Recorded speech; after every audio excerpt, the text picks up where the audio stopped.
We are grappling with a Gen Z who's 2-3 years out of college, managing a fresh out of college. The role of an HR today is like a DJ in a wedding hall. Everybody asks for a different song, but you need to keep the crowd engaged. So we said, okay, no policies. We moved out of an organization which has policies or guidelines, and we said, here's a culture book. This is our culture. This is how we define our culture. And we said, these are guidelines. It will tell you that you should come to office. My direct report, he's been with me for 2 years. I gave him an exceeded rating last year. I also gave him company shares, and he resigned day before yesterday. He says, I want more purpose in my job. अरे 2 साल में purpose, 18 years and counting.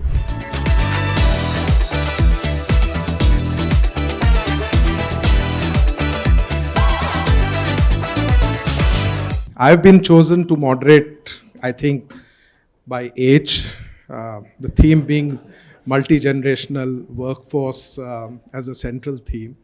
And we have, I can assure you, the most diverse panel with Ravi being from Bangalore, Divya being from Noida, we have Ishwar from Gurgaon, and we have Mumbai and Chennai being represented by Ramji and Mr. Narayan. So you are assured of all kind of diversity.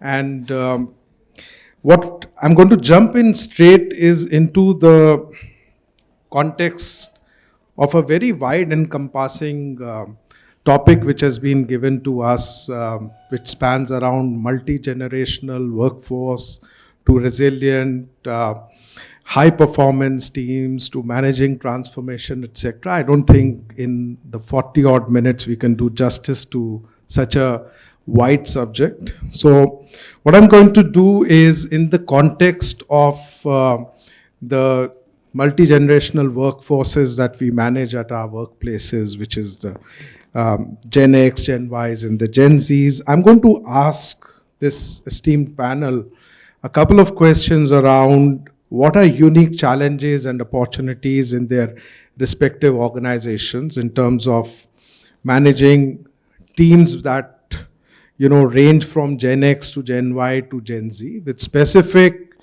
aspects around what are the varying sets of motivation that they see in terms of working styles and preferences. How does this panel ensure there is inclusiveness built at their respective workplaces? And also, how do you leverage generational diversity? Do you pair them on key projects, etc.? So let me first move to Ramki and ask him, what has been his particular experience in managing all these aspects at workplace? For us, it's a little different challenge. I mean, we are a very young organization, not just in terms of the time that we've spent in this, but also the kind of workforce that we have. Our average age is 25. I think the biggest challenge that we have is the Gen Zs managing Gen Zs. I mean, most organizations have, how does my manager who's a Gen X, Gen Y, or a millennial manage a Gen Z person, right? And that's the challenge most of the organizations are grappling with. We are grappling with a Gen Z who's 2-3 years out of college, managing a fresh out of college. Somebody who he has met in college or just out of college. How do they manage each other? Because each of them are headstrong. Everybody has a very pointed thinking process. They kind of talk about personalities. They talk about what makes them tick versus somebody else. The whole notions or the theories that you have in managing people are all out of the window for us. So we have to rewrite the policy book with a very fresh thinking perspective. So one of the things that we did is we said, okay, no policies. We moved out of an organization which has policies or guidelines, and we said, here's a culture book. This is our culture. This is how we define our culture. And we said, these are guidelines. It will tell you that you should come to office. It will never tell you what time you should come to office. Because the moment you start telling them, they'll think that we are getting into their personal space. So they will they will not like it when we tell them this time you have to come to office. So we say, you have to come to office because you have to submit the documents. You have to go to the client place because you have to do the verification. You have to complete this task because it impacts. I think that's been the shift in the overall way we were managing people. And that's where technology has also helped, because we have started telling them why. And we've stopped from prescribing anything. We've stopped from saying, this is how you do it. We are telling them, this is why we need you to do it. And therefore, now figure out how to do it. So the how has been taken out, the what has been taken out, and we are sticking to why. Policy manuals are on why. They tell you that, taking a leave is your right. We don't tell them that you can take 21 days of leave. We say taking a leave is your right. But behave responsibly. And that's where we will leave it. Excellent, excellent. So you've heard two panels and the third one, and you've heard a lot of HR practitioners like me. In this panel, we have the advantage of having somebody like Ishwar, who spent 20 plus years in sales, brings in a very, very solid perspective from the line. And I have one question for you, Ishwar, is that do you see instances of, softer spoken Gen X, which is, people of my era, being overshadowed by the more outspoken millennials, the Gen Ys or Gen Zs, because you work a lot with very large workforce? We are into a space of health insurance, and this is kind of a serious business to be. Yeah. Right. So people can make mistake, but not at the cost of customer. Right. So a hand-holding of a senior guy is always required when somebody lands in the organization. Right. So we have a structured, learning road for all these guys who comes in. Right. And let me tell you, they behave very well. Yeah. Right. They may not show up at times because of some kind of fear which they get in at times. But net, I tell you, because the impact is very, very high on consumer. So that's made absolutely clear the day they join us, and thereafter some handholding is done, and people do toe the line, right? So I think in insurance sector, so far my experience has been the people who join us, they are good listeners also, right? May not be for certain functions like IT or analytics, because they want to, fight around with data and what are the new tools that they have. But eventually, rest composition that we have, which is largely is the sales function, right? People do behave well. Excellent. Thank you so much. That's a great side. I want to come to Divya. Divya, can you throw some light on anything you've noticed across your vast experience, may not be limited to the current organization, in terms of the working style preferences amongst the different generations, and how any tips on how to navigate the way? Yeah. So I come from an organization which is a 127-year-old organization. India about 20 years. Average age in the organization about 27, 28. So you could actually see, how it is. So I definitely see a lot of differences, I think, but we can view it as a challenge or either as an opportunity. So I think it's both ways. Our line of business is such that we would like people to have a lot of deep domain and product knowledge. And I think it's not a very fancy domain like a telecom or a fintech domain. It's a metering domain, and it takes a little while for people to understand. So I think our SMEs and people who've been with the organization, because of the sheer knowledge which they have around the product, they're able to command a lot of respect there.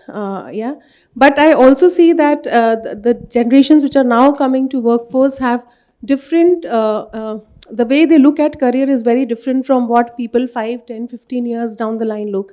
And the generations are changing every 3 or 5 years. So that's like really pretty high-paced for any organization to keep up. The way you write emails, to the way you conduct your town halls, to the way you would want flexibility flexibility which people are looking at is very, very, very different.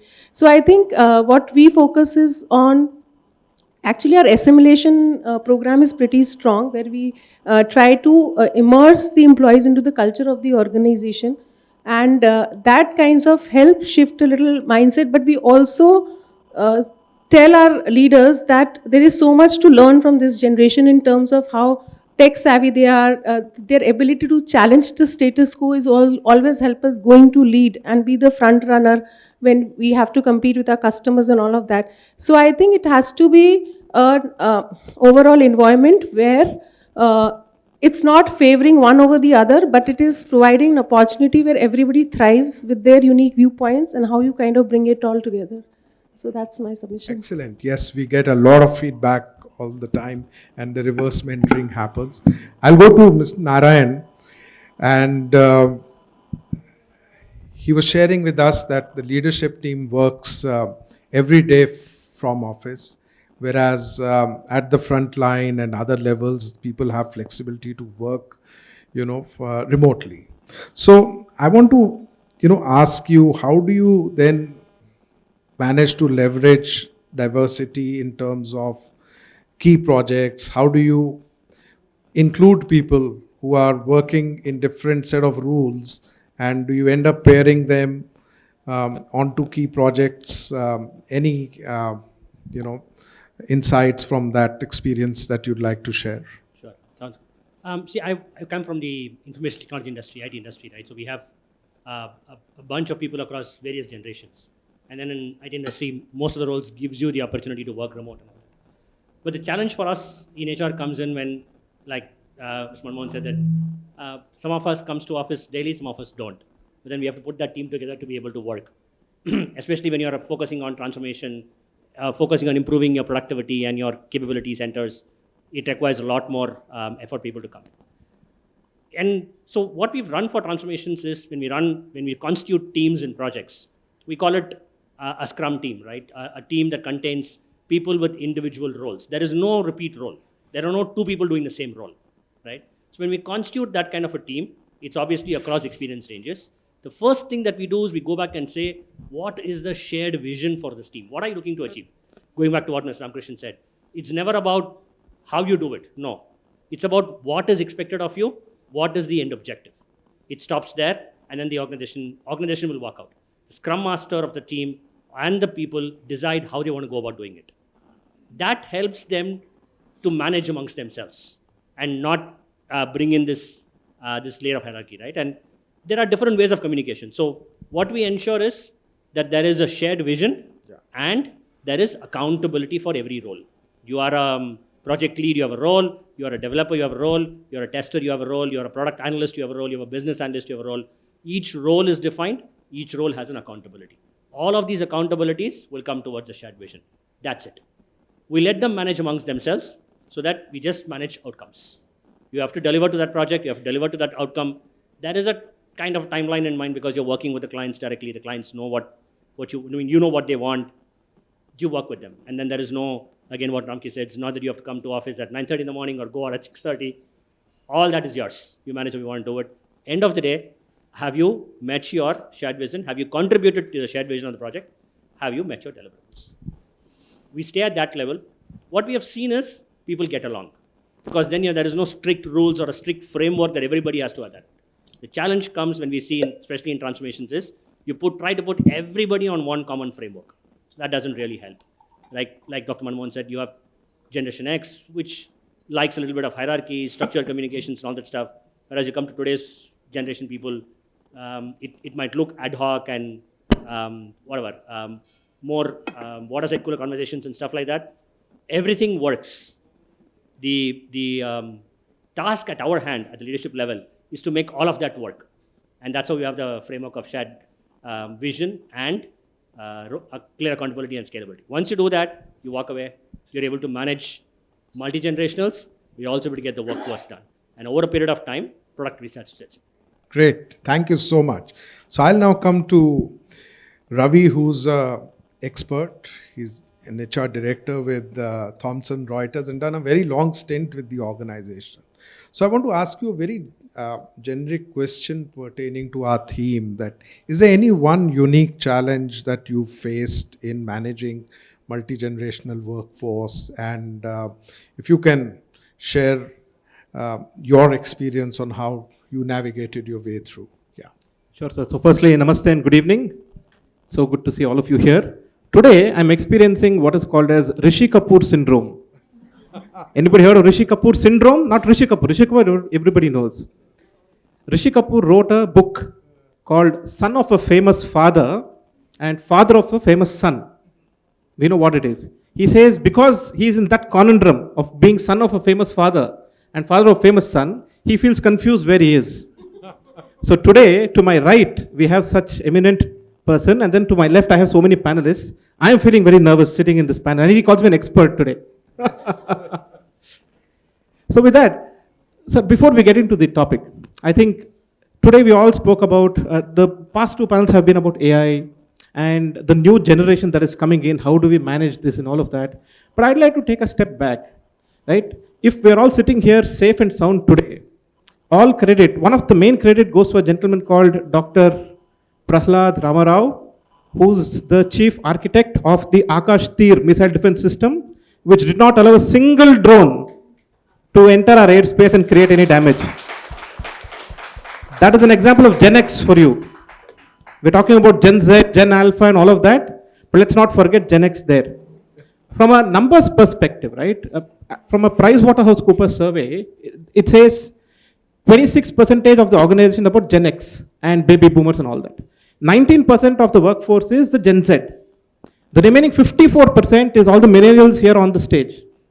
We are worried so much about Gen Z, but we're not worried about the great middle, which is 54% of where we are.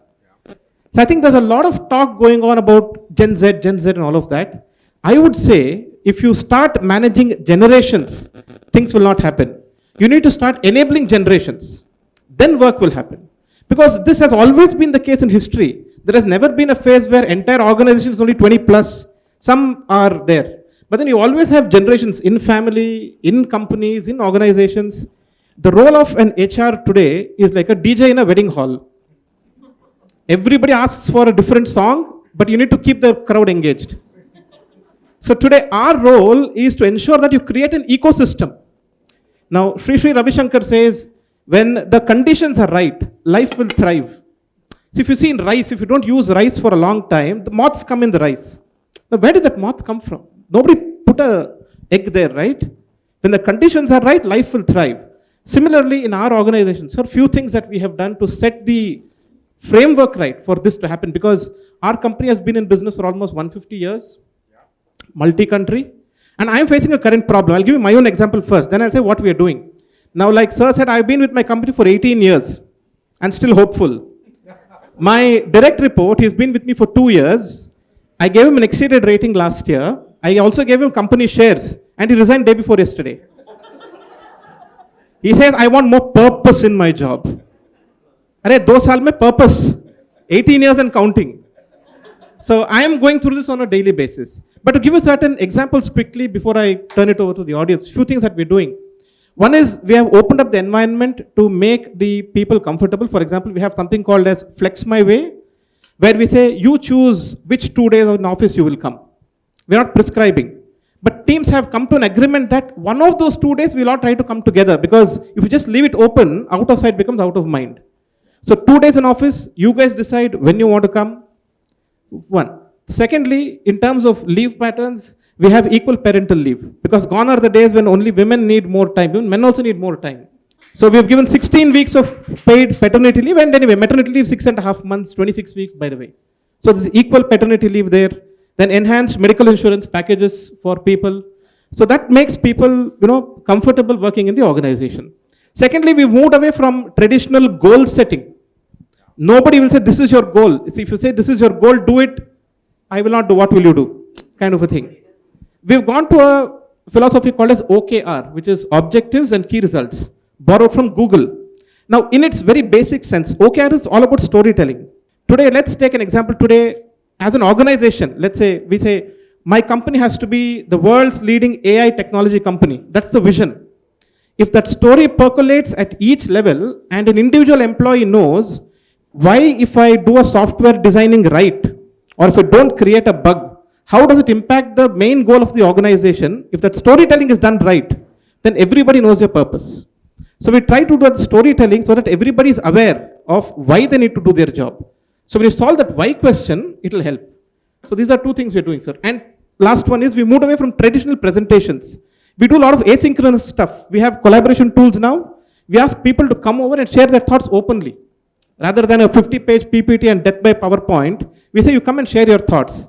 Now meetings are all unconferences. We just open up the floor for audience to come and share their thoughts openly. So that way multi-generational people come and share their thoughts, and you have networking happening in the company. Thank you. I think it set up a lot of things in the audience as well. And by the end of the round one, we can say we saved the best for the last for this round at least. So which brings me to the next round because we've got a very broad subject, which will be around, building high generation teams. So I have a question which I will put it open, and any of you can, address this. In terms of how do you drive consistent high performance culture whilst driving transformation in your respective organization? Please try and reflect on the leadership alignment, the sponsorship that it needs. How do you embed accountability and ownership, and your own teams, the HR teams' roles in that? So open for the entire panel. Whosoever wants to go on first. That sounds like $1 million McKinsey project. But let me try and give us a couple of small examples from everyday things that we do in an organization like ours, where we have to hunt every day to eat every day, right? See, every day is a new loan. If you don't give a loan tomorrow, then the business will stop. So it has to be every day. How do you ensure that a person who's done phenomenally well in 1 month is able to replicate that in the next month, and then do it again in the 3rd month, and do that like that for years together? I mean, somebody who's done sales for 20 years, he can vouch for that. It becomes impossible, at least with the current generation, current set of people. So one thing that we've done is given them a lot more freedom in terms of choosing how they do it and where they do it. So if I were to give them a territory and say, okay, this is your territory, you figure, because there is so much business in this country. I mean, we are a large country. There is so much to be done. There is that opportunity that we have today to allow them to figure out what they want to do, where they want to be. So people start taking it as like their person. I mean, it is my personal territory. So I want to build this out. That's one that we've tried to do to continue that high performance culture. Second is give them the flexibility to operate from the viewpoint of how do I want to deal with that customer. We don't have large SOPs. And when you look at financial services, I mean, everything has to be by the letter, right? Everything has to be XYZ, has to be XYZ in that order. And you can't go above or below. But if you were to allow them some level of flexibility in that, allow them to say, okay, you have 4 customers that you have to deal with. You decide the order. You tell them that, you have to manage them. At the end of the day, by the end of the month, you have to ensure that all 4 get sanctioned, all 4, the money goes to their accounts. That's your end objective. You have the flexibility. You decide which ones you want to attack first. How that priority has to be set is all up to you. So give them a little bit of flexibility. Give them that opportunity to figure how they want to do it and where they want to do it. The moment you start giving that, then this whole, a lot of, and one of the things that we do is after 6 months of doing this, a person who comes straight out of college, 6 months does this, figures out, tries to find his or her feet. After 6 months, we call them over to Bombay, which is our headquarters. And between either the CBO, CEO, or me, one of us, sit through their presentations on how their journey has been. And that's a highest level of sponsorship that you can give to them. A person straight out of college, feet on street, is able to come and present to the CEO and say, this is how I figured out. This is my journey. This has been my journey through the last 6 months. And this is what I've been able to achieve by doing this. And then we pick up small snippets of interesting things that they do and then start incorporating back into our induction, which is the first 1-2 months that we do. We tell them, this is what we learned from these fellows, and I'm giving you the answer. So we keep generating a lot of ideas from people who have experimented, bring it back in, and then allow them to start, figuring out. So there's a lot more ownership, naturally, because it is all coming from them rather than us prescribing. There's a lot more flexibility, so people are a little more happier. And what we've also done is very structured way of giving them inputs. So the first 50 days that the person is in, so we've called it T20 and T50. So we start with a T20 style because the younger generation, they want to, everything quick, want to get it. So we have a program called T20. The first 20 days, what you are going to do? Every day is designed.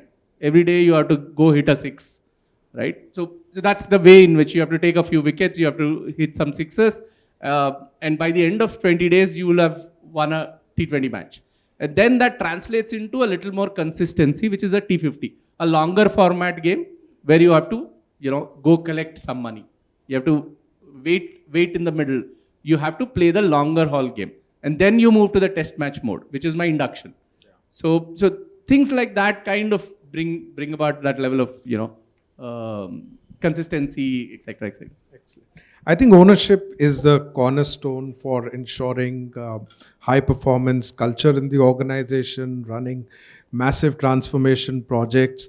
And on that note, I want to request Ishwar, since he's running a very large academy and responsible for, amongst other things, cutting down attrition and reducing cost.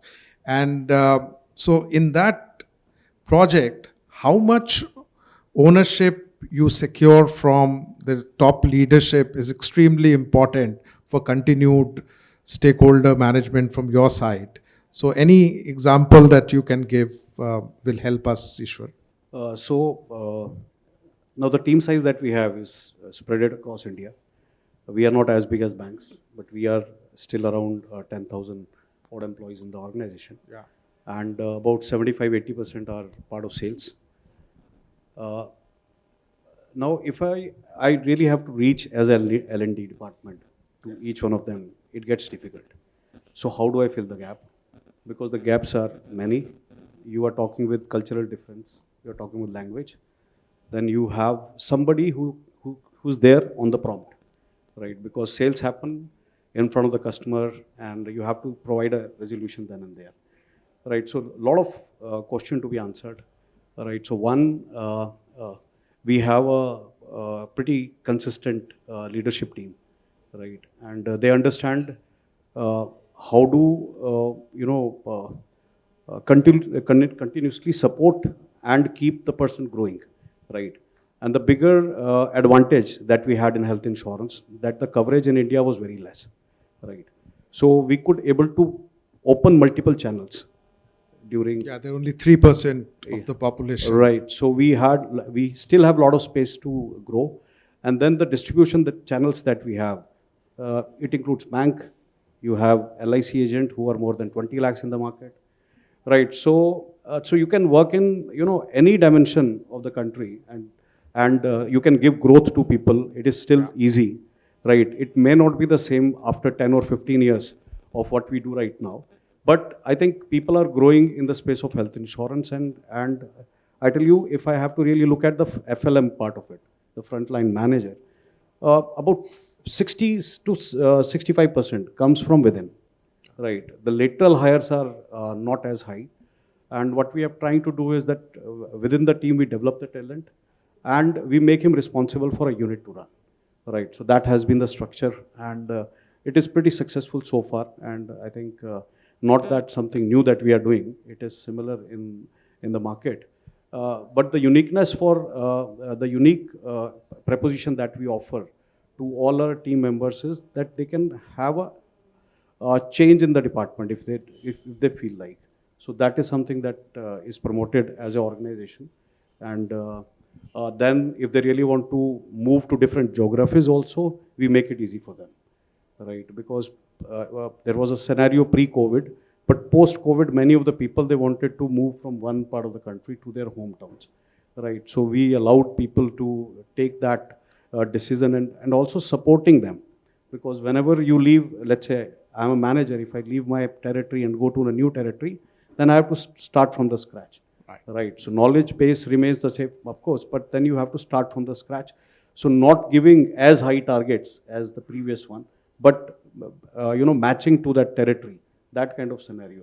Right. So India is a tiered country, and accordingly, the targets that gets distributed similar to that. The incentive plans are being constructed, and this is something that's it's a dynamic kind of a thing, wherein we have to manage the external world as well as internal population, and to also bridge the gap. So there is a lot of leadership connect which happens, right? And in terms of people showing up in the offices, because I tell you, between 2019 till about 2021, leadership could not travel much around the country, and this could be the scenario with all of us sitting here.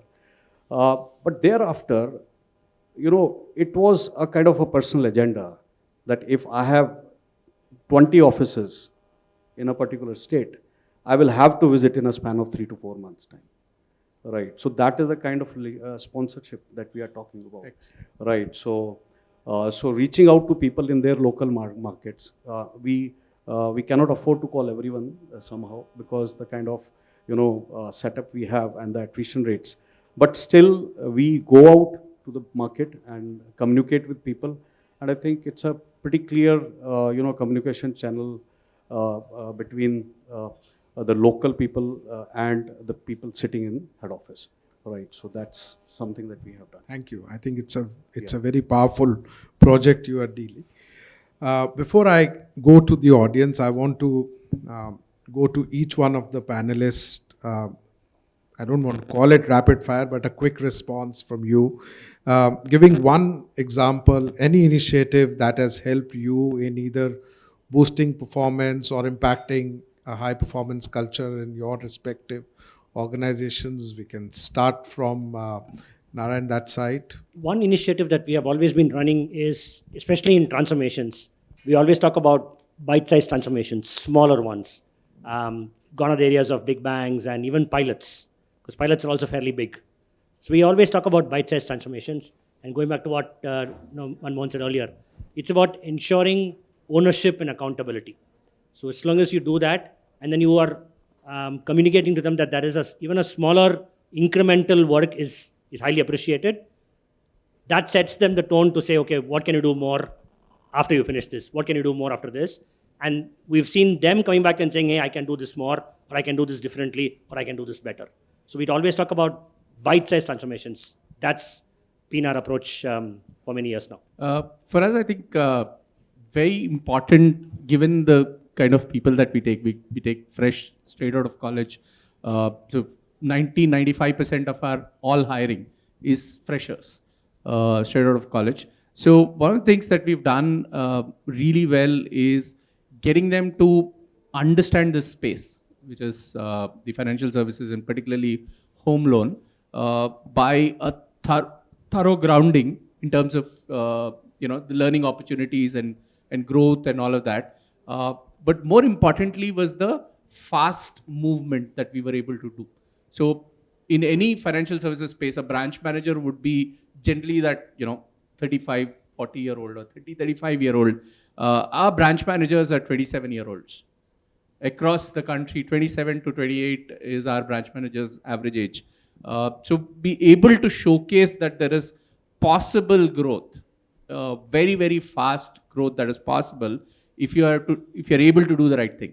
Like for 1,200 people, we have around 150, 160 branch managers. So there is an aspiration to get there and to get there fast. I think that's been of very tremendous value for us over the years. Thank you. Ishwar, any example? We started one program, Catalyst Mastery, in fact, and we picked up one value, which was building high performance team. So we decided upon 4 of them, but I think building high performance was picked up last year. And each one of the team member was responsible to, be part of the project. It was, multifunctional kind of teams which were there at the leadership level, and I think that gave good result. in terms of employee retention. Divya. Okay, so from our side, I think we are driving one very powerful narrative that we would like to move our organization from being a doing organization to a defining organization. So what we are saying is that if that mindset has to be developed, it has to percolate everywhere, and everybody needs to take a lot of ownership of what they are, because they're also the brand ambassadors of the company. So we started with very co-curated training programs with Dale Carnegie for our top leadership, and have percolated it down below to each level. And regularly we have a lot of connects, giving examples from different projects, different success stories, different failure stories, to see that how is it that we would move from doing to defining. And we very clear targets that if we have 60% of our overall Anderson Gears R&D population based out of India, we are not happy doing 60% of the work. We would like to get 85% of the work. So that's what our vision is. So I think that's what we are trying to drive across generations. Thanks, Divya. And now Rishi or Ravi. So, quick 4 points. Firstly, for any change to happen, it has to start right from the top. So, the leaders need to role model the behaviors that you want the organization to follow. Because the saying, it goes like this: if the leaders only whisper change, the teams won't shout performance. So, it has to start right at the top. Secondly, we are very committed to the outcome, but very flexible to how to get there. Because in the IT industry, everything happens in agile cycles, in sprints. So you just do it quickly, get your ways and do it. Achieve the outcome, but be flexible on the method to do it. That's the second part.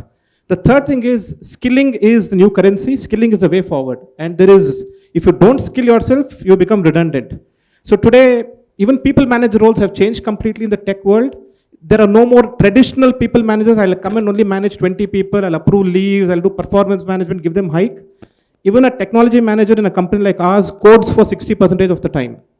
And for that, they need to upskill. So there are a lot of avenues to upskill, different ways of upskilling that we have enabled people.